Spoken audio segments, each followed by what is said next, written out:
Welcome to episode 53 of the Kiss Army Things podcast. My name is Xander. My name is Rob.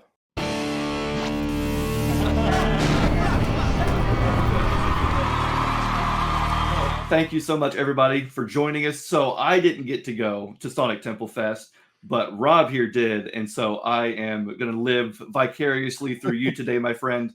I cannot wait to hear about your experiences and all that went down at Sonic Temple, get your thoughts about the show. But first of all, I want to say thank you for joining me last minute on this episode.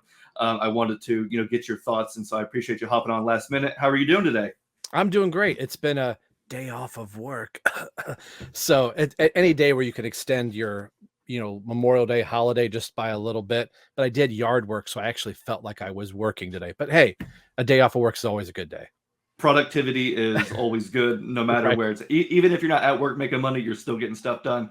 I Right. totally get it. And I know what everybody's thinking right now. They're thinking, man, Xander, you must be pimped out, looking, real comfortable in your Kiss robe. It's actually getting a little warm, so I may just take it off. I love it. Being able to see it. Yes, this right here. So obviously, if nobody knows, which I don't know how you wouldn't, but Rob is one of 3 hosts over at the Right Between the Eyes podcast. And so this is one of the new shirts that they have out. You can get this at virtualmerchbooth.com. Is that virtualmerchbooth.com/RBTE podcast. There you go. Boom. It's an awesome shirt. I mean, you can see here how awesome it is. Everybody's watching. So boom, there it is. Get yours. I thought I'd wear it today since it's fitting, since you're joining me on the show. Nice. But and that's go ahead. That's cool to actually see it. I don't have a sample of that shirt. I got sent, our normal like round logo and the hat. And so when you said you'd ordered it, I thought you were going to do like our circle logo when you showed that one on one of your other shows. It turned out really nice. So, with the limited, technology I have to like create some of this stuff, I'm like, oh, is this going to look so horrible on a shirt? It looks really cool. It does. It looks super high quality, and it's a great fit, and it's nice and comfortable. Sometimes you get a shirt, it's like wearing a burlap sack, wearing a potato sack. Right. This is not one of those shirts. So yeah, anybody who's a fan of RBTE, definitely go get your shirt. I'm glad I did. So, Rob, before we get into Sonic Temple, I want to just real quickly get the Kiss spotlight out of the way. Of course, on every episode of the Kiss Army Things podcast, we always start out talking about the music, Kiss's music, more specifically the album we've been listening to most recently. And so I think the last time you were on, which was 2 episodes ago, I had you go first. So I think I'll go ahead and I'll go first today, and then I'll have you finish it up. So I am still actually listening to the Kiss Alive box set. I showed this brought this out on the last episode because the last time we were celebrating the anniversaries of both Revenge and Alive 3. And so I thought that, to listen to this would be great. Not this version, or not this one specifically, but this was one of the very first things that I purchased for myself as a young fan, a young collector. And so this box set always has a special place in my heart. But I was listening to Alive 3 last week. This week, I'm spotlighting specifically the Millennium concert. Oh, nice. Which is not one I feel like that gets talked about. Obviously, yes, it was shelved. It came out later. It's not near as bombastic as Kiss Alive or Kiss Alive 2 or even Alive 3 for that point. But you know what? Actually listening to this one, I really do enjoy it more than I or anybody else I think would give it credit for. It really isn't a bad listen. I think opening the show with Psycho Circus is you can't go wrong there. Vocally speaking, these are like iconic versions of, for me, Psycho Circus and Firehouse and Heaven's on Fire. The fact that Into the Void made it onto a live album is really nice, because I feel like on Psycho Circus, that tour, there was only Psycho Circus, Within, and Into the Void. Yeah, that was it really. I mean, they didn't play, and Within got dropped pretty early into the set. I don't think it made it halfway through the tour. Well, and rightfully so. I mean, honestly, as good of a song as it is in the studio, I didn't feel that it translated very well live, and it's a shame because it's a good song, and there's some other good songs on Psycho Circus as well. Raise Your Glasses. I mean, that should have been in there. I always liked Pledge of Allegiance. That did get played in 2004 one time. Right, yeah, which was awesome. I'm glad that it did, but yeah, you were about to mention another one. What was it? Dreamin' I always really liked, but there was that lawsuit with Alice Cooper that it sounded a little too much like 18. from I'm Alice 18. Cooper. Or yeah, I'm 18. Yeah, I couldn't think of the title. Brain fart.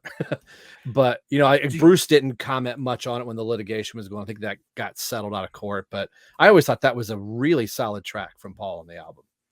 I love Dreamin', and I'll be honest, I personally do not see how it is close to I'm 18 at all. I mean, I don't know if maybe I just have dead ears, but I mean, do you hear any similarities between the two tracks? The drum intro is eerily close, and that whole breakdown part, the doom down is kind of there for I'm 18, but not much beyond that, because then the Okay. songs kind of take a little different shift there.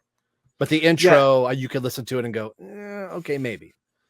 for sure. I've every time it gets mentioned by either, the band or mentioned to the band or Bruce or Alice, everybody seems to be like, it's a non-issue for us because Right. it almost seems like it was something that the guys in suits thought that they would just take it to court. It's like my people suing your people. Meanwhile, the real people have nothing to do with it. It's almost like what it seems like to me. But I thought for a little bit that put a little bit more spotlight back on the Psycho Circus album just for a little bit, and people were listening to it a little bit more. So Gene was always like, even bad publicity is still good publicity, because it's Yep. shining light back at the product for people to go, oh, let me go check this out. Very, very true. Yeah, you're right. Any publicity is good publicity. But Psycho Circus, I felt like had some good material. Like you said, Raise Your Glasses. And I also thought that, let's see, yeah, Into the Void's really good. But I always thought that We Are One was also a really strong track Yes. that also could have easily been played live, even, back on those shows and some of those tours. But whatever. I guess it was cool to see it on the Kiss Cruise, what, 2, 3 years ago? Yeah. And I thought We Are One would be a really fitting song now. We're in the final stretch. That I think that would Oh, just be a yeah. real anthemic song to have played. Was your Kiss Spotlight is the Millennium Show. We're now switched over to Psycho Circus, but I Yeah, just who thought cares? that's just a really cool, thing, which you'll talk about something later on where we are literally going to be all one. But anyway, That's right. That's right. That's a good foreshadowing. No, I totally agree. I mean, I'd probably cry if they played that song. I'd be like, yes, "You're right. We are one." It means something. It would right. be a tear fest. But anyway, so yeah, back to the Kiss spotlight. Yeah, so I'm spotlighting the Millennium concert. I like that show. I like the set list. And so, with that being said, I will now pass it over to you, and you can reveal to us what your spotlight is. So my spotlight going. Of course, we know this is the Sonic Temple episode. So Randall, if you're watching, Yeah. I'm always like when I'm going to a show, I always try to listen to the thing of the band that I'm going to go see, whatever the most recent thing is. And I kind of did that, but I was like, I want to get in the mood of the current lineup. So what I chose was Kiss Rocks Vegas. Ooh. And this is a hot take for this guy. I really, really, really enjoy this. This is high on my list of live albums. I love the energy in it. I love the songs in it. Creatures at first hearing it in its drop tuning, so Paul can get some of those notes. I thought, man, it sounds a little different. The first time I heard it, I was like, I don't know if I like it in this tune. Now I really like it. It sounds dark and moody. It really feels like a Creature. And the solo that Tommy's playing is just really twisted. I really, really dig this. So I've bought every version of this. I've got the CD. This is the 180 gram. I have the 140 gram version right before they hit 180 gram, which was kind of cool. So yeah, that's my spotlight. That's what I listened to on the way to Columbus. So I had to fit another album in because it quite didn't go the length. So Lick It Up was the other one that came in on my drive. But my spotlight, I listened to that on the way to, and on the way back, I was so pumped coming from Sonic Temple that I was like, I got to go back to Kiss Rocks Vegas. So that was my spotlight for Saturday. I tell you what, you have some of the best Kiss spotlights. Remember that one time on your first time on, we both spotlit Sonic Boom at the same time? That was crazy. I love that you brought with you Kiss Rocks Vegas as your spotlight, because it is from the current lineup, just gets shoved right under the rug, and nobody ever talks about it ever again. And I tell you what, I'm with you. It is very, very high on my favorite all-time list. And if you could just real quickly, if you still have it there, Yeah. Could you just read the first 5 tracks, like Oh, side A, side A, yeah. A? So it's down here. Opening tracks: Detroit Rock City, Creatures of the Night, Psycho Circus, Parasite, War Machine. Those are the first 5 tracks. That is a And, lethal dose of live Kiss right there. and then going just one more, Tears Are Falling. So like the Yeah. first 6 tracks are boom, boom, boom. And it's so cool to have Creatures, Detroit, and Parasite, or Detroit, excuse me, Creatures, Psycho Circus, and Parasite as 2, 3, 4 back to back, and followed up by War Machine. Just fantastic. And for them doing like a Vegas residency, if I could talk, was really cool how they kind of didn't follow the normal set list pattern. I totally agree. I like how they seem to put a little bit of thought in the set list for the live. You know, a live 1, and then a live 2, the next 3 albums, and then a live 3 includes some other stuff, and then with this one, you have like Tears Are Falling, which was never on a live album, and right, of course Hell or Hallelujah never was. So it's really good stuff. I'll just be the first to admit, though, I must be tone deaf, but when it comes to the drop tuning and them changing and that, I don't hear anything. I just hear the song. Really? As it is. I must be musically illiterate, even though I am a drummer and I've been listening to this band my entire life, I guess. But when it comes to that stuff, I just don't notice it as much. But I do agree that this is a much heavier sounding Kiss with the down tuning, and they really did a good job on Rocks Vegas. 10 out of 10 spotlight, Rob. That was great. Awesome. Love it. I had to reclaim it a little bit when the last time I was on. I was like, oh, the classic Kiss, the re-records from the Sonic Boom album. My guilty pleasure. But yeah, hey, you know what? Rocks Vegas is fantastic. I love that one. I totally agree. That is awesome. So I guess that's a great time for us to move now into talking about Sonic Temple Fest, because I really wanted to go. It was about 6 months ago. If you said, "Hey, you're going to see Kiss in Ohio," I would say, "Would miss it for the world." But of course, things happen, and things change. I wasn't able to make it, and I even got a message from one of our viewers, a longtime Kiss fan, who said, "Xander, I have an extra ticket. The people that I was going to go with can't go. Things are changing. Yeah, I don't want to really go alone. Would you want to go? I don't want to waste this ticket." And I was like, man, I want nothing more than to go see Kiss, and I don't want to waste a ticket. I don't want to waste your ticket, but I just can't do it. So I'm thinking, who do I know that's in Ohio who isn't going to see the show yet? Maybe there's somebody out there who could go with you. And so I said, why don't you get with Rob and see if you can make that happen? And so I'm assuming it worked. Yeah, I saw Kiss. Yeah, that is awesome. So you had sent the message from good friend, now we could say Randall of the show, which he'll comment every now and then on the episodes. And it was really kind of cool to get a peek of his love for your show, talking about it, that every Sunday he loves going on his YouTube, on his new TV, and he's looking for the next latest Kiss Army things. And when there isn't an episode, he goes backwards and he goes, oh, and now I got another show with Right Between the Eyes. So it was really kind of cool to see how this all went.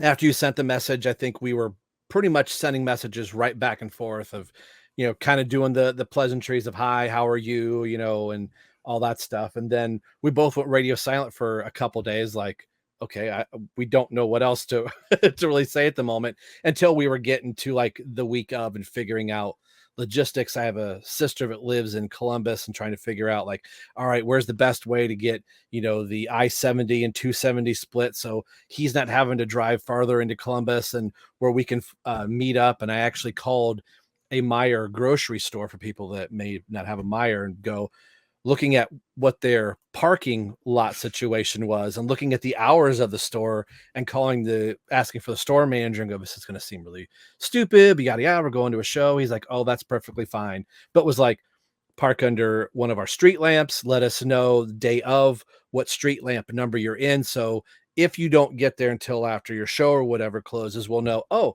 the car that's parked under street lamp E, that's for somebody that's coming in later on. And that store closes at midnight, and we were pulling in at like 12:05, and the parking lot was still pretty full. So we were both like, oh, because we left his vehicle there and took mine, thought, I'll drive through the crazy Columbus traffic so you don't have to deal with it. And he drove 5 hours from where he got stuck in the loop in Indy for a while. So, Oh no. oh yeah. So I got a message. No. I had gone over to a Five Guys to have lunch there, and he sent me a message. He's like, "Oh, it's gonna be closer to 4:30." I had Five Guys today for lunch. Sorry, I had to say that. No, I love Five Guys. That's cracking Amazing. a bag. Yeah, absolutely. Heaven in a brown paper bag. That's Absolutely. right. But so yeah, he showed up just a little bit before 4:30 and got in our vehicles, and we took off. So it's one of those like getting lost in a city with your spouse or whatever, and my wife's like, follow the GPS, and I'm looking at all the routes. The drive couldn't have been smoother going to Oh, it good. until we hit, like, I wouldn't say the gridlock where everybody was funneling in miles back for the concert. So at Right. the same time in Columbus, you had Sonic Festival going on, and at the Buckeyes football stadium there was a country concert going on. So Mm. Columbus was inundated with traffic. So but we got midday through the to the park around 4:40 or so, and I've seen games there at Columbus Crew Stadium. So it's always interesting to go to a venue where you haven't seen a concert, and this is an outdoor arena, going, oh, I've set up in the nosebleeds for a soccer game, and his tickets were down on the floor. So I Mm. can now say, I used to say the Revenge concert was the closest I've ever been to Kiss. This show was the closest I've ever been to a Kiss concert. So it, Yes. when you have somebody new that you're going things with, it's like, well, where do you want to sit? I don't know. Where do you want to go? So we kind of did the lay of the land, and transparency. We joked like, we must be old enough because we read the list of bands that were on the list, and like, I don't know that one. I don't know that one. I've heard of that one. So we both were like, well, we should probably go and see Rob Zombie, since he was the next one right before Kiss. Zombie put on a really good show. Crowd was crazy, and then it died down for about that half hour, and then they dropped the black curtain to get things ready, and that's kind of when the heart started pounding a little bit. Then what it felt like was this, it felt like it was 50 feet. It probably wasn't 50 feet. It's probably more like 20 feet. But all of a sudden, everybody just kind of moved up, as if like huge Mm. chunks of people, and maybe that's what happened. People left for Rob Zombie and went to go somewhere else. So it's hard to count in a festival like, okay, I'm in row whatever, but Yeah. to be able to, I can see Gene Simmons's teeth. I can see Paul Stanley's lips, and that's not like looking at the Jumbotron, where if Eric was smiling behind the drum kit, I'm going, I can see Eric do that. So I would have to guess if there were rows there, it'd be like 15, 13, something like that. So the barrier was still up a ways from us, but that was definitely the closest I've been, and feeling heat and stuff. So backing up a little bit, seeing the banner that close, just blow in the wind, going, this is pretty cool. Getting to see Oh, like the imperfections in the curtain, like, oh, there's a slit in the curtain right below the yes. S. Yeah, There's a patch. You see the there's a patch? patch. It So looks like it got like a hole got ripped, and they've patched it up, and I just put a patch on it. Yeah, Randall at one point was like, oh, that's been fixed, and we were like, oh yeah, yeah. and just kind of taking it in. But the once the stage lights had gone down and the spots started going on, that low rumble, I felt it in my shorts. Like Mm. my shorts were vibrating, and we're both kind of looking at each other. I hadn't felt that low rumble. And there's video footage out there of it, and I had filmed some stuff that probably on my channel, I'm going to try and edit some stuff. I got us like walking into the park and walking around some Oh other yeah. stuff, Oh but hearing cool. the, all right. So it's so funny. This is Sonic Temple Festival. So what do you think the announcer said? He said, all right, Sonic Boom, instead of Sonic Temple. I don't know if that, Really? yeah. So he, like, you can look on YouTube I'm going to. That's at the opening of the crazy. show, and he says Sonic Boom. And Randall and I both look at each other like, okay, that's the wrong. It's probably the Freudian slip of Kiss has an album, Sonic Boom. They're at Sonic Temple, and you could kind of hear, like, he says boom, and there was a little bit of pause before he says, you wanted the best, where he realized, oh crap, I said I said the wrong name of the Man. festival. But it didn't care. Being a Kiss fan, like he just introduced Sonic Boom. Like that that's kind of cool. Oh my goodness gracious. I'm glad you said that. That's amazing.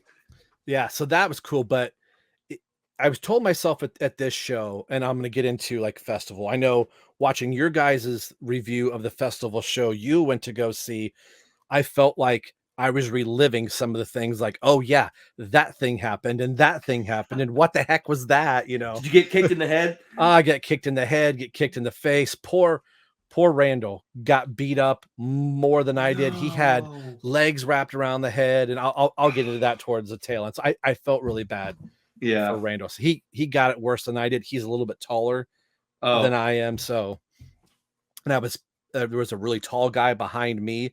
So anytime a crowd surfer came over, I felt a hand on my back, and Oh. where that was the hey, turn around, we got to pass this idiot over your. And I loved. We looked around the stadium. It was like, no crowd surfing, no crowd surfing, no crowd surfing, no, nobody cared. Just here. Yeah, just yeah. where we're at. Oh, we're not crowd surfing over here. We're crowd surfing right here. That's right. Yeah. But seeing this is going to sound dumb. Okay. I felt like I felt the curtain drop. I felt like Pasquale saying when the curtain drops, that's when the excitement begins. I've never felt a curtain drop like this being on the floor. And of course, when Led Zeppelin's Rock and Roll plays, that adrenaline starts going. You're just like, okay, here it comes. But when that explosion went and the curtain came down, I felt myself. I don't know if it was from the speakers or whatever, but just something kind of came over me like, you're at a Kiss show, it's on, and it's real. Feeling like to feel the flames coming back, that made me think, if I'm feeling the heat this intense, I can't imagine what Eric is thinking when that stuff is constantly going off. So this is probably where we can talk about the set list. I'm going to pull it up here on my phone here. Okay. This is where it took some deviations a little bit, knowing that it's a festival show. We should probably back up really quick before that and talk about the merch. Okay, cool. Yeah, some merch. So I know we kind of got into the Kiss show. I'm kind of backing up here. It's fine. That was something when you first walked in, there was, Sonic, I about said Sonic Boom, Sonic Temple merchandise. And we thought, okay, that's probably all that it's going to be.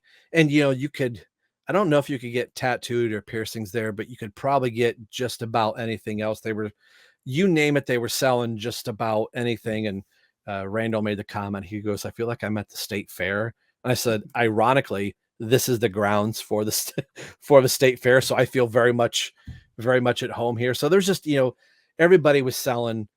The odd thing, there was one booth selling vinyl records, and we're like, how? And that's all they had were vinyl records. I don't know if it's like we were going to buy it and run them out to the car. Of course, we went over to the K's, and it was a lot of metal stuff. Because looking at the list, you got Foo Fighters and you've got Kiss, Rob Zombie and Tool and all those guys. Tool and all those. So we were like, probably not going to see any Kiss vinyl in that section. But so we thought, well, there's probably not going to be any Kiss merch, because what are they going to do? Have like 400 little booths from all these bands? Yeah. So every band that was playing that day had their own little booth, and it was small. So I sent Xander a couple pictures. I don't know if he'll superimpose them, but this is one of the shirts, and I'll try and stand up. Stand up. Yeah, I was gonna say, let's see it. That looks awesome. I love it. So that looks like Dynasty almost. Yeah, it's almost kind of feels like a Dynasty a little bit, because I think they're in the same. They are in the exact same position. Yes, quadrant, that is dope. So it's going to be awkward to try and turn around. So hopefully this is where Xander will put the image of the back of the t-shirt, which is why I bought it. I really like the front of the shirt I like the front of the shirt, but the back of the shirt I think is really cool. It's got some cool inserted live shots. And the shot of Eric is the shot of him when he looks towards the camera and gives the little kiss to the camera. Oh, yes. Yes. So, that's so awesome. And so once we saw that, and there was, other bands had their stuff. So we heard that as each day goes by, those bands leave, the next groups come in and put their merch. It was a small set. There was no drumsticks, no drum head, no Tommy guitars. There was a sweatshirt, 4 t-shirts. I think that was it. Oh, and one other thing that I got here. So Okay. I got the Kiss Oh yeah, bandana. yeah. That looks So awesome. I've seen this at a couple different shows, and I decided, I'm just going to go ahead and go get it. I kind of wish, I want to have it this way to have, Eric and Tommy up top of it, it's upside down or whatever. Sure. But I thought that was cool. I don't know if I would have normally got it. I think they probably had these throughout the end of the road tour, but I don't recall seeing them, or maybe that's just what I wasn't looking at the time. But I thought, okay, this show, am I really going to get a new Kiss t-shirt? But the other thing that the back sold it to me, but what actually really sold it was the 50th anniversary logo on the sleeve, which I thought was kind of cool. There's no tour dates on the back of it. And I don't know if the other shirts did. I think one of them did, much like that bootleg t-shirt that I got at Walmart. I think there were some dates on it, but I think it ended with the Columbus date. I think it was the European dates, and then the Columbus date was there. But I couldn't get any shirt that said Sonic Fest unless it was a Sonic Festival t-shirt. So yeah. So that was the merch. So back to the show, getting into the set list. We get Detroit Rock City, Shout Out Loud, and knowing that they've changed the set list and added Making Love, I was kind of curious, like, all right, I wonder where Making Love is going to fit into the set. And I don't know if any other festival shows have done this, but it went from Detroit Rock City, Shout Out Loud to War Machine. So War Machine was song 3, which we both kind of turned our heads and thought, well, that was kind of cool.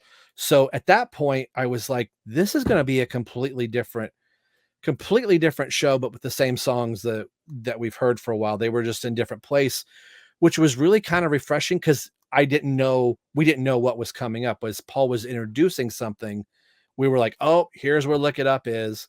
And the next song was Heaven's on Fire, and I Love It Loud was in that next set. So we were like, all right. And at that point I was like, where's Deuce? Mm-hmm. So this is the first Kiss show that I've seen where Deuce is not played. Yep. And that was a little weird. Wild. Yeah. So, and again, you can stop me anywhere if I'm going through it. We got Cold Gin and Tommy Thayer's guitar solo, followed by Lick It Up and Calling Dr. Love. So I'll stop with Dr. Love right here. Okay. I think they did this. I heard somebody behind us say they did it on the Kiss cruise. I don't remember, maybe the most recent. So they get to Tommy has his guitar solo, and it was really cool being in a festival with people that they were there to probably see a bunch of other bands, and getting to hear people experience Kiss probably for the first time was really cool. There were 2 girls standing in front of us that said, because I had my Right Between the Eyes t-shirt on, and Randall had a really cool Revenge t-shirt on, an OG nice. Revenge t-shirt.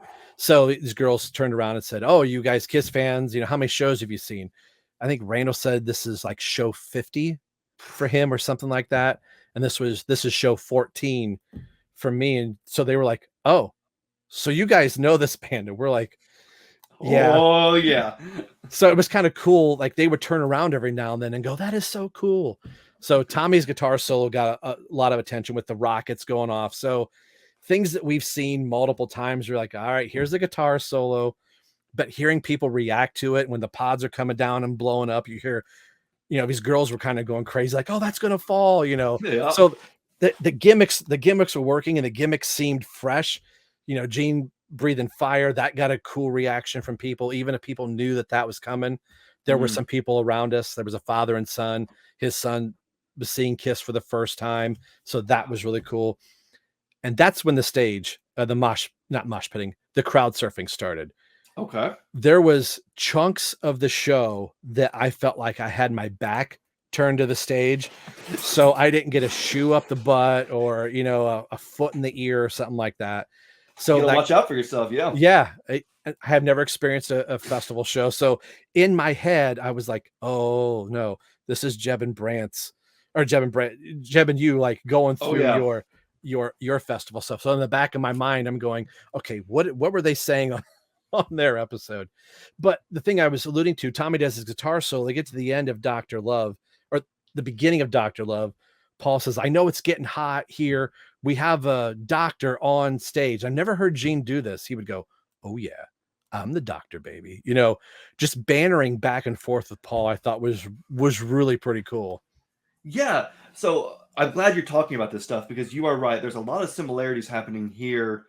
The same thing with Jeb and I at Louder Than Life, because I noticed that they didn't play Deuce at our show either. Really? Okay. Which was wild because, again, if you're going to take out one song, Deuce is usually not the one to take out. I would have thought they would have dropped War Machine, but anyway.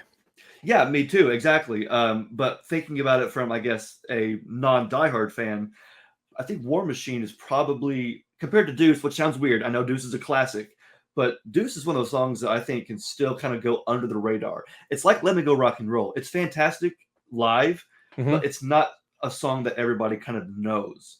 For some reason, I feel like War Machine, maybe with its fist pumping and the pyro cues, maybe is just, and it's got better all live. of it's got all of that animation going behind it, and the flames coming up from behind Eric's kit was just, I don't want to like oversell it, but phenomenal is the only word I can say. Like, I've been in an arena seeing those flames, and we've all seen the Dubai where they broke the Guinness Book of World Records or set it with the 90-foot flames or whatever they were. They just seemed, and like hearing the fire was something, like you could hear like the canisters go. For some reason, the smoke wasn't working for anything. Okay. So for Eric's drum solo, where his kit would go up and you get this pillar of smoke, that wasn't working. It kind of sort of worked for I Love It Loud to give Gene that cloud of smoke to walk through. The smoke didn't go off for God of Thunder, but you could hear it. So I don't know if it was either too hot or the wind was blowing or whatever, but you could hear the canisters go off, but there was no smoke. But I keep getting myself sidetracked. So at the Dr. Love is just about over. Tommy comes up to the center of stage and Paul comes up to the center of stage. So Paul starts like playing on Tommy's guitar and then would mimic and do a little phrase and point at Tommy and was like actually pointing him in the chest. So then Tommy would mimic what Paul's doing. So they're going back and forth, trading off little licks. I've never seen that at a Kiss show before. So somebody said, "Oh, they did this on the Kiss cruise." So they must have recently, but I've never seen it. And then they get to the end where they go, "And I am the doctor of love." As that's how they end that little bit. But Gene's just banter back and forth with Paul was pretty cool. So I wonder if, because you're right, they did the same thing at Louder Than Life too, where there was a little bit of, I don't think Paul played on Tommy's guitar and all that, but there was a little bit of like back and forth, almost like guitar dueling, which was super awesome. And then there was some extra Gene banter, which you really don't hear ever. You don't ever hear Gene address the crowd. It's always Paul. He's always the guy. So, and he wasn't saying things like, "Oh yeah, I like it." I mean, there was things he was saying to the crowd where you're awesome. Like, that was pretty cool. The demon can speak. He's not illiterate. He knows more than 3 sentences. He knows 2 big words like gymnasium. I love it. Thanks. Yeah. And then we get the Psycho Circus Eric Singer drum solo. And anytime Eric does a drum solo, I want to record it. And I was just watching. I never hit the record button, so I didn't capture it. Maybe it's only been for myself or whatever. Yeah. But that got a really big cheer from the crowd, especially the 2 guys that were behind us. You could hear people going, "Oh my gosh, look at his feet. He's not stopping." The whole towel thing of him, drying his face off, that got a huge, it wasn't like the chuckle of like, "Oh, this is funny, stupid." Like the joke worked, all of that, him looking at the camera. And when he winks, he'd hit the cowbell. So his eyes doing that whole thing was really kind of cool. Kiss rocks, man. And then you get the, 100,000 years in there. Then you have Gene doing the Bloodbath, God of Thunder, Love Gun. So at this point of the show, I'm starting to go, all right, we've hit Love Gun. And that was the other thing. At your festival, did Paul fly? Yes. There was no rig in Cruise Stadium for Paul to fly. So that's unfortunate. Not since, I can't remember when. I think since I saw him on the reunion tour, Paul didn't fly then, but I think he started flying maybe in Psycho Circus or maybe the farewell tour. I think he started flying. Yeah. He's flown in every, there's probably some places he hasn't, but every time I've seen them since then, he's always flown. So that was weird to see Paul not fly, but he was dancing and prancing around the stage just as normal. So on our show, Nick and Nico and I have always been like, I could just really do without Do You Love Me? I don't know why on our show that's just the song that we're like, if you're going to drop a song, and I kept thinking, okay, this is Making Love. This is where Making Love is going to be. Making Love was not played, That sucks. and neither was Do You Love Me. So the Right. balloons came out during I Was Made for Loving You. Oh, okay. Okay. So I mean, That's cool. it kind of worked. And I heard one guy go, "Oh, it's the dancing balls," and it's funny to see people try and get a hold of them and hold them for the rest of the show. So I've tried and failed. I got the knot of one, and then it just got bounced right out of my hand. So that's the closest I've ever got to bouncing one of the balloons.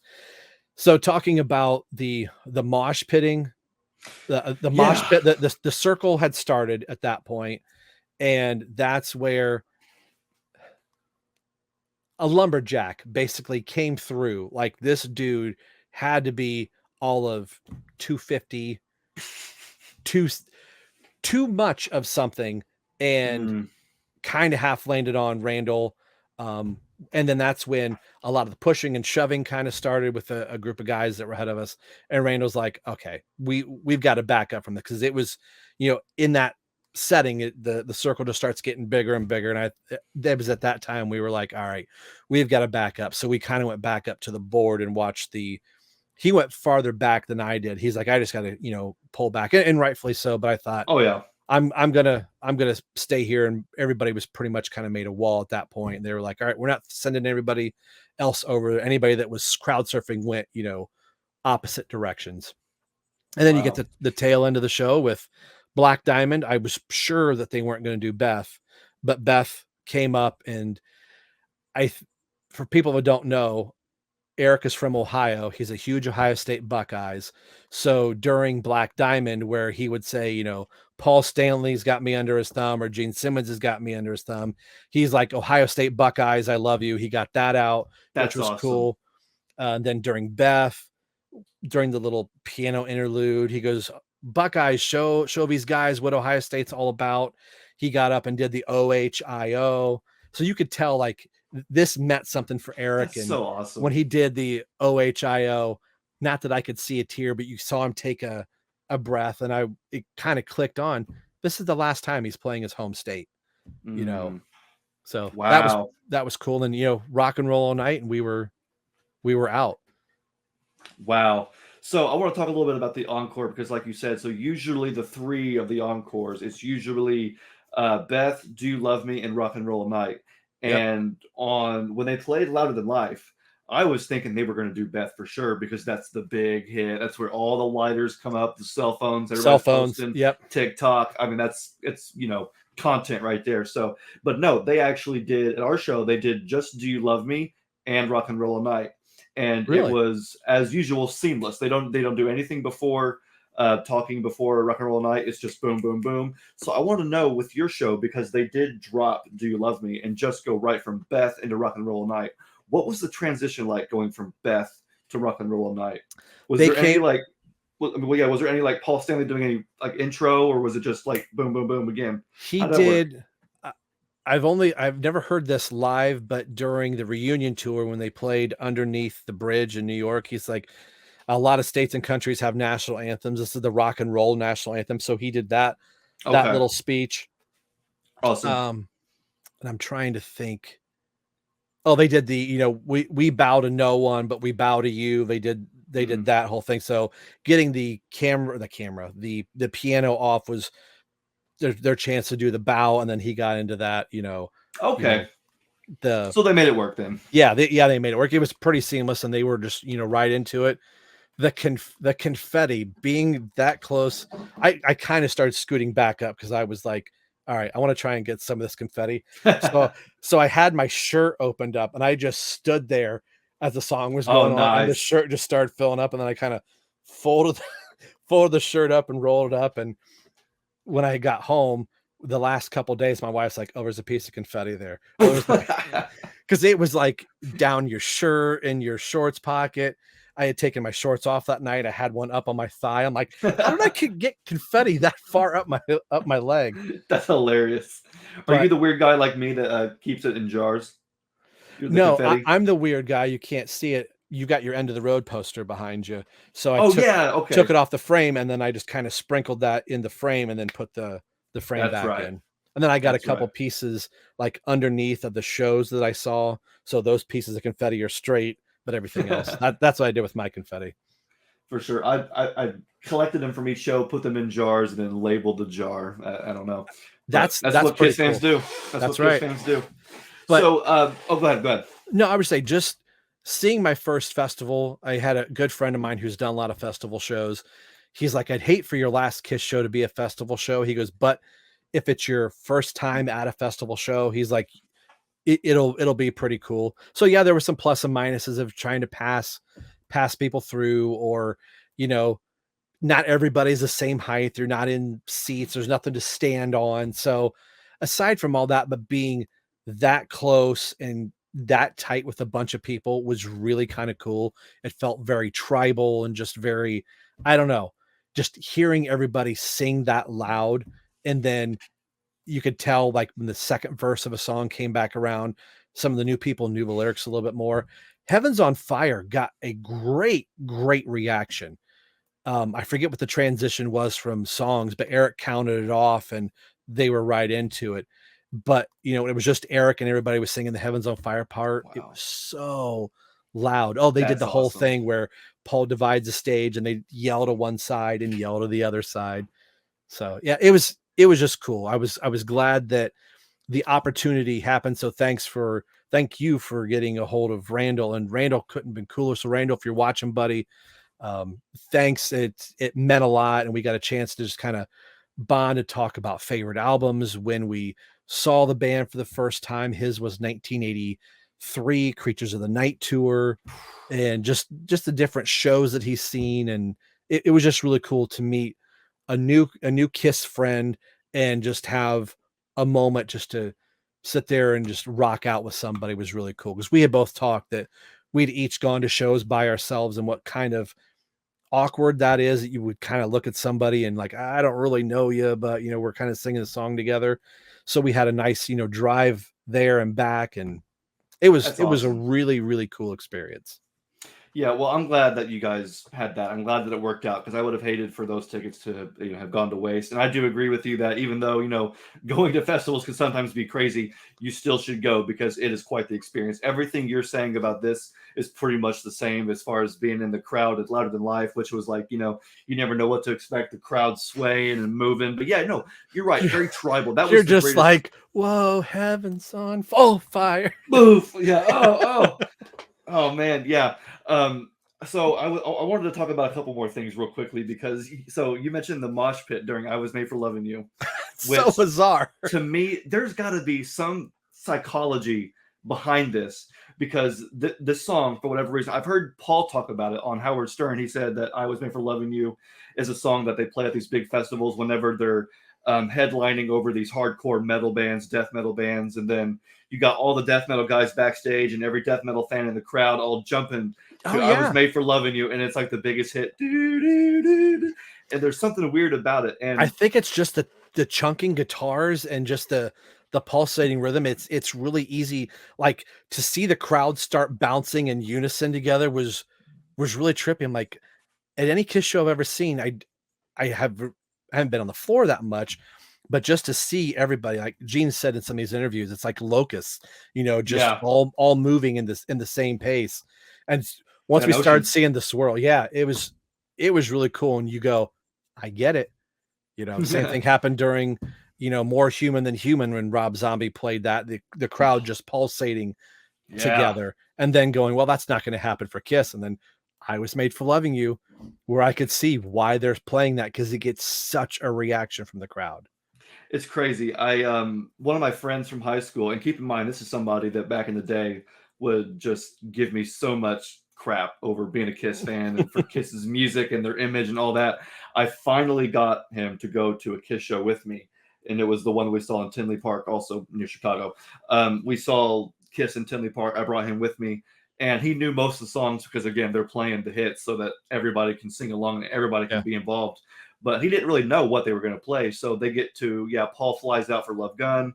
and then he stays there, introduces "I Was Made for Loving You," and as soon as it comes on, he goes, "Oh, I love this song. This is my favorite Kiss song." And this is a guy that likes Lamb of God, Slipknot, all these like Whoa. have metal bands, and yet "I Was Made" is the one that gets him. So he was loving that, and I'm like, yeah, I don't know what it is about that song, but whatever it is, people love it. And it's funny because Gene hates it.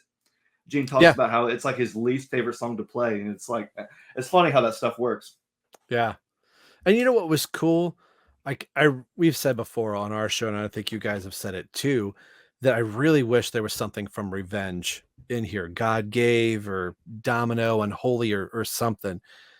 But this was the first time that I heard as we were leaving people singing to God Gave Rock and Roll to You when that plays over the PA. Yeah. Like normally I think this is the fourth End of the Road show that I've seen, and I'm kind of humming it to myself, but leaving, you're hearing people sing it as if they're still up on stage. And I'm like, man, They like could play that. you could, like, that's what I kept thinking. You could have played this song and with as loud as people were singing it as we were leaving. And these are just people that have seen, 12 bands today or were singing this song. So it was This kind of is cool to experience that too. this is great stuff. It's nice to hear because you read so much crap online about people talking so much smack about Kiss, their show, and they're a joke band and all this. And I can attest to the same thing that you attested to, where when you're in these festival shows, everybody there is there for this band, for that band, for all the bands, for none of the bands, just for the experience, whatever. Yep. And so when you have these people experiencing Kiss, we know too much. Kiss fans, whether you're a current fan or an originals fan, you just know too much. We know the show like the back of our hand. Oh, that's new. No, we know the show like the back of our hand and all that. So whenever we see Kiss, it's like, yeah, boom, boom, boom. It's the formula. It's the gimmick. But like you said, the gimmick is alive and well. There were people at the show we saw who, when Paul was doing his Love Gun thing, everyone's always like, oh, this is so cheesy. This is the same. You couldn't have told this guy any differently. He goes, man, this guy's awesome. He's the best front man. I'm like, yeah, he is. Mm-hmm. And it just goes to show that, Kiss are the masters at what they do. Yeah. Sorry, it froze there just real quick. Oh, you're good. You're good. So I'm trying to find a PG way to say this. Go ahead. There was an inflatable object that was flying through the crowds during the Rob Zombie show, and it didn't make an appearance until Love Gun. So if you can infer, it was about 8 feet long, and as Love Gun was going, this thing is just sailing across the crowd. It was, and you could see Paul and Gene watch it. Again, you can look it on the YouTube. You can see it go across the crowd, and you can see Paul singing, watching this inflatable, go across the crowd. That got such a laugh, and you could almost see Gene break character, like as he's trying to do Love Gun. I could have swore I heard him botch the G in Love Gun once, because I think he just happened to catch it go by. That is and amazing. Then it went away shortly thereafter, but yeah, it was funny to see that rise out of nowhere. That is hilarious. I wanted to ask you a real quick question, because I know in the earlier you mentioned about the show where Paul didn't fly out for Love Gun. When the show started, did they still descend onto the stage from the pods? Yep, they came down from the pods, and those were noticeable when we came. And I forget what band was.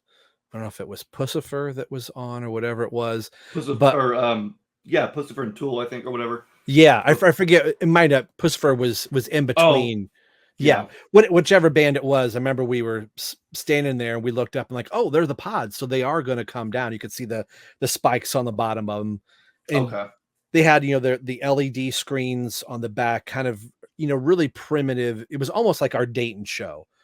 So where we had all of those lights at the bottom, those were now covered up by the LED screens. So there wasn't much stage dressing at all. So I would imagine when they hit the UK coming up soon, that's when the new staging is going to hit, and then probably in for the US, we'll get the new staging. I was talking to Billy Baker before, like, hey, I'm headed down. Do you know what kit Eric is playing? So I've still been sworn to secrecy, but Eric has said it himself. So you go watch Stefan Adika's musicians, artists on the record. He has Eric on recently, and Eric lets it slip what his new kit is. So I was texting Billy. I was like, "Do you know what kit Eric's playing tonight?" He's like, "No, I don't. So let me know." So he's using the black kit that we saw in Dayton. So Okay. it's the first time the Panthers have come back out in the U.S. since we saw them in Dayton.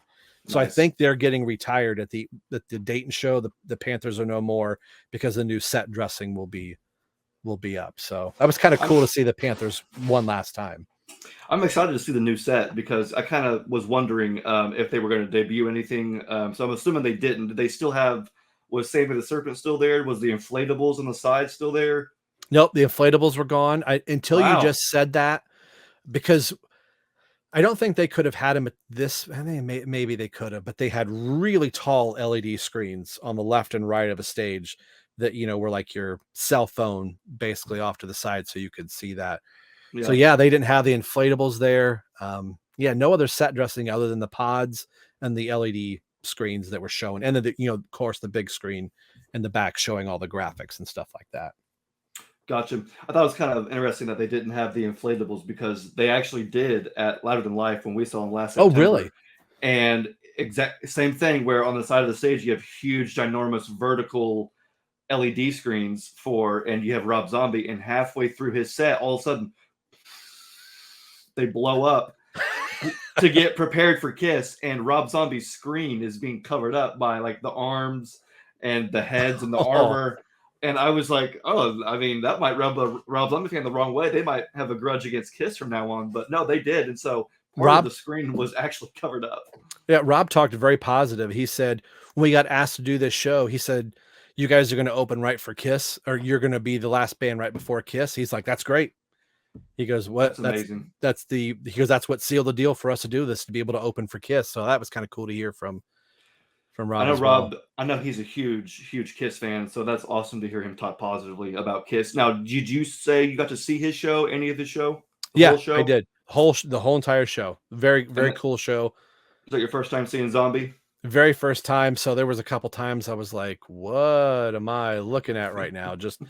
And his LED screens were massive. So when he had like fire going on at the, during parts of the set or whatever, it looked like the whole entire set is just engulfed in flame. But he put on a really, really good show, and he was dancing and moving back and forth the whole entire time. I don't know how old the guy is, but I was like, this dude is pretty limber for however old he is. He could be pushing 60 for all I know. He is pushing 60, and I was going to bring that up because when I became a Rob Zombie fan, which was like when he put out Hellbilly Deluxe in like 98, I was like 3. So he, in my mind, is just forever 30. And to know that he's pushing 60, yeah, you couldn't tell because of how awesome his show is. And you can tell that he is a Kiss fan because he's embodying that Kiss spirit where it's the show first, the fans first, the music, everything has to be at a 10. You go out there, you leave everything else behind. It's just you and the fans. I mean, he really, embodies that. And when we saw him at our festival, that was our first time seeing him as well. And I would love to see him another show of his as well. So I want to talk about the set list a little bit more because you were talking about how Deuce didn't make it. I was really hoping Making Love was going to make it because that was one that they played over in Tokyo. And I was really hoping that one didn't, or I was hoping that one would make it. And I'm hoping that because it's a festival that it'll maybe make its way back in, and maybe this was a shortened set because of a festival. I don't actually know. But let me ask you this. So with Deuce and Making Love not being in the set list, what if Kiss were to come to you and say, hey, Rob, we've got 2 or 3 open places in the set list. What songs? We have no time to rehearse. So what songs should we play? What do you want to hear? What songs do you think they should be putting in the set list that are not in the set right now? That my gut says I want to hear Rise to It. But from the same album, I think Hide Your Heart needs to come back in. Okay. I love hearing Tears Are Falling. I would hate to see that one go. I would like to keep that, swap out Heaven's on Fire, and they're not going to do that. They would probably drop Tears Are Falling for Hide Your Heart. And I've always said, let's drop a makeup song for a makeup song and a non-makeup song for a non-makeup song rather than, I like hearing Making Love, but I'm like, I want to hear another song. So I would like to hear Hide Your Heart and another one. I know you mentioned Revenge, hearing Revenge tracks. That'd be cool too. Yeah, I mean, Gene just did his like $5,000 plate, Vegas thing. Three Yeah. 3/4 of the Revenge lineup did Domino, Part of Unholy, and Nothing to Lose. Nothing to Lose would be a great one. Get another song in there for Eric to do, but I really think they could probably pull off Domino, that they played it cold. All that Paul and Tommy would have to do is facilitate that, and I think you could do that. And I think you could. I don't know what song. Do You Love Me? I don't know where else you. I know what it would be. Give us all of Psycho Circus, the drum solo, and leave out that tail end of 100,000 years and throw something like that. So I want to go a Yeah. little bit newer, just because the set is so heavy on the classics, and I love the classic stuff. But I would like to hear something like that. Keep Making Love in there. What I think would be a game changer of a set, and Nico is pulling for this. Do not open the show with Detroit Rock City. Put Detroit Rock City towards your tail end and open with I Stole Your Love. Let I'd that be be down for that. the opener, and let the show continue on the way it is, and throw those couple other songs in there. I think it would be fresh. But I want to go back to what you said for a moment with being at a festival, and like we know all the ins and outs and all that stuff. I understand why all of the hits and the dirty dozens and the dirty 15s are played. They work so well. If they would have pulled Hide Your Heart out there, it probably would have been fine, but they wouldn't have been singing it at the volume at a festival. Now, when I Like Heaven's think on Fire. like Heaven's on Fire, yeah. But I think at your own concert where you are the headliner and there's nobody else and we're coming to see you, I think you could afford to go a little bit deeper into your set. And Paul always likes to go, nobody wants to hear The Elder. Like, we're not talking about The Elder. We're talking about songs you made music videos for, songs that you released that we haven't heard. Like, I'm Still a Component. I think you could pull out Fits Like a Glove, that anybody that saw Kiss from 1983 up until the Hot in the Shade tour, Fits Like a Glove is played for every single one of those shows. So I think it's a Gotcha. song like you could call that a deep cut, but I look at the set list now. Gene has no songs past 1983. And the Wow. only modern day song, Say Yeah, wasn't played live at the festival. Oh yeah, yeah. Which I guess So again makes the only sense. modern day song that is currently in the set is Say Yeah from Sonic Boom. And then you got to go to Psycho Circus. And then for Gene, you got to go clear back to, Creatures of the Creatures. Night. And Gene has nothing else vocally to sing that is a modern day song. So throwing something like Domino or Unholy into the set, I think you could retire God of Thunder and still have your same graphics up there. And I think Unholy would work very well, just like it did in 2004. So I totally agree, especially with the last several shows being in the States. These festival shows are going to get a bunch right. of people, but like when we're going to see them in Indianapolis, and then we're going to go all see them together in Chicago, I mean, that's what's happening. A lot of these last shows are diehard fans are getting their tickets to go one last time. It's like, feed us, man. Right. I mean, I'm sure there is going to be somebody going, oh, I haven't seen Kiss. I'll go see him one time in my last time. But I feel like the majority of the crowd are people like you and I, people like Nico and Nick, who have seen the band, who love the band, who want one last time, but also want something fresh. And I totally think that Unholy would be the perfect thing to add in for Gene's bass solo, because when they did that and the Rock the Nation tour, the crowd was like freaking out because you expected something, you expected one thing, and then this other thing happened. And it was like, oh my gosh. So it's like, especially with the diehard crowd that's going to be going to these shows, if they were to throw in songs like Making Love or Unholy or Hide Your Heart or Nothing to Lose or whatever, I mean, that's what Domino would be great. Like you said, I mean, Tommy is a great guitar player like Bruce. Paul's not singing it, so throw it in there. Who cares? I guess for me, if I were to answer it, I would like to see, Parasite, Watching You, and She, I think, are three classics that they could throw in. And even if nobody is familiar with those three songs, musically speaking, they just bring out so much in the band, and they always fit well live, especially with Parasite and Watching You, and I've talked about those songs so many times on the show, but there's a reason why they're great songs. Yeah. Well, I'll tell you what, I'm going to just quickly make sure that I don't have anything else that I wanted to get to, because I know that I blathered a long time. Well, I know that you have something to show. Usually I'm the one that opens up a package, but I'm actually waiting on a couple things right now. So you have something to open up. So why don't you go ahead and show us what you got there? I'm dying to know. So this is going to go back to the last time you and I did an episode. What was the topic of our last episode that we were on? You were on my show for the Eric Singer. Yes. Eric Singer episode, and then I was with you on the 9 Essential Kiss Army things. So this is going to go back to the Eric Singer, so you can probably edit for me trying to cut my hand off when I open this. Get you a kiss knife. No, I'm just kidding. I need a kiss knife. Xander's got this cool kiss knife, and I'm just using a pair of scissors. They need kiss scissors. Yes. Come on, Gene. I need first grade big fat kiss scissors. That's right. Exactly. And I'll buy 2 pair.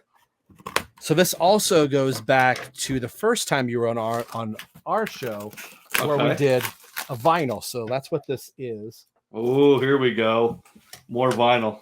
2023 is the year of vinyl with the Eric Carr, the Poughkeepsie, you mean you both got Eric Singer, ESP stuff. It's been a great year for vinyl. Oh, it looks so cool too. All right. So I don't know if you're aware of this, but this has been eluding my collection for a while, and it said it was new and sealed. Oh, and it's got a punch out too. So it is an album called Drive. Okay. So Eric recorded the drums for this, and this is 1988. So he had just finished the Black Sabbath 7 Star album, was in the studio, and the drummer for Drive could not make it or was unable to record. So Gotcha. Eric learned the songs rather quickly and played drums on this whole entire album. He's amazing. Yeah. So this goes into, it's not a Kiss related, but is Eric Singer related. So I'm going to try and open this really quick because he is listed in the, it's still factory sealed. So it's got the punch out. Oh my gosh. In it from the, because it didn't sell. So whatever record company or music store had this, to get credit back for it, they got to punch the record out. So it can't be sold in. So somebody had this.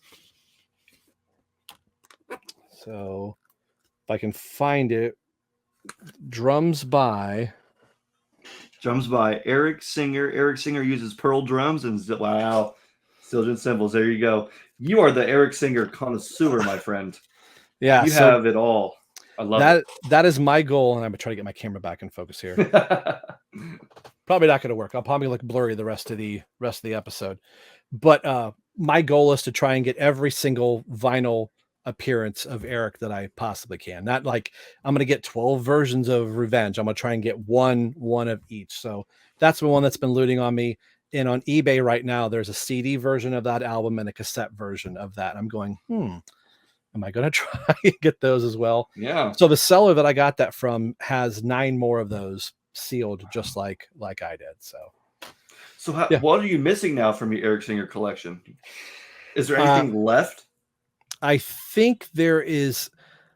I gotta look. I think the Alice Cooper album, Along Came a Spider, got a vinyl pressing release. Yeah. Was it? Yeah. No. I think that was just a normal pressing. Oh, okay. Of that one. So there might be 1 or 2 other ones that I'm missing. I can't think off the top of my head, but I have almost all of his vinyl appearances. So I'll have to do a running tab somewhere and put them all up. So that'd be a good video to watch. All your entire Eric Singer, which I know you did one for his birthday. And then after that birthday, I thought, you know what, I'm going to try and order that album, and I found it on eBay. So when I finished recording that, I hopped on eBay and I ordered it. That video was immediately outdated the minute it went up, because you've already got the next one coming in. Hey, it's a good video for next time. Yeah, I know you're trying to get your camera to focus up there. That's kind of weird. Yeah. But All right. Well, I'll tell you what, that's all I had for today, this episode. I just wanted to get your thoughts and your memories and share your story with us. I'm so glad that you and Randall had a good time. That is awesome. And before we go, as we're wrapping up, do you want to kind of tease the next series that's coming leading up to our show in Chicago? So what I decided to do on our show, and this idea was going to be just for the three of us, and then our party is getting larger and larger. So I was just talking to the wife at supper tonight, and I said, today we celebrated 2 years as a podcast. May 30th, 2021 was our very first episode. So we're just right behind you guys celebrating 2 years. So Awesome. getting into the show, that this is going to be the first time that the three of us are going to meet in person. So I started looking at all the times that Kiss played in Rosemont. It used to be called the Rosemont Horizon. Now it's the Rosemont All State Arena or whatever. So I've got a couple ideas that we're going to find unique ways to talk about Kiss, either in Chicago, around Chicago, or maybe music that you would have on a road trip to Chicago. Or I haven't figured up all of that, but that's what the three of us were going to do, is kind of do these periodic episodes over the next 5 or 6 months leading up to Rosemont, the road to Rosemont. And then another podcast said, hey, we're going. So you guys are going. So I thought, well, I had to pull you guys into this thing. And then I just found out the other day, another podcast is going. So at the time you're watching this, I think Brant is finishing up and editing his video announcing that he is also going. And there might be somebody else yet still coming that lives in Chicago, but he's still deciding on. So I'm really hoping he does it. So our round table, I'm going to be pulling in you guys and Brant, or maybe all of our channels all at the same time will have the same topic. And that'll be the episode for the road to Rosemont. So periodically, I'm thinking maybe once a month or once every other month or so to do a Rosemont ish focused, or just something to get us pumped up about going to this, where it's been 2 years doing a podcast and getting a chance to do podcasts with all of you guys, and now have the opportunity to be in the same room with everyone. And there's talk of all of us also getting together and recording all in the same space at the same time, even if it's for 10-15 minutes. That'll be cool. So more on that later, but check out our channel Right Between the Eyes on YouTube, and we'll have some stuff coming. Yeah, I love that. The road to Rosemont. That's what an awesome idea. Obviously, it's going to be the last show in Rosemont, but it's going to be probably all of our last Kiss show. Yeah, unless I don't think any of us have tickets for the Garden. So when we see Kiss in Chicago, it'll be the last Kiss show we all see, and we're all going to see it together. And that's what I'm really excited for, is to have all of us together. And I definitely want to do something, even if one of us can't, as many of us that can get together and record something and do a joint collaboration would be awesome. So everybody stay tuned for that. Subscribe to both Kiss Army Things and Right Between the Eyes, because we're bringing you some awesome Kiss content. Rob, thank you so much for joining me last minute to talk about Sonic Temple Fest. I really appreciate you sharing your story. And so everybody go check out RBTE on Facebook, Instagram, Twitter. Get your t-shirts from Virtual Merch Booth. And in the comments, leave us your thoughts. If you were at Sonic Temple, what did you think? Even if you weren't there, are you getting tickets to see Kiss on one of these last shows? Let us know in the comments which show that is. And if you're going to be in Chicago, say hi to both Rob and I, and our parties. We'll be happy to talk to you and get to know the Kiss Army. So thank you, everybody, for joining us. I think that's where we're going to leave you on episode 53 of the Kiss Army Things podcast. Thank you so much for watching. My name is Xander. My name is Rob. Peace out, everybody.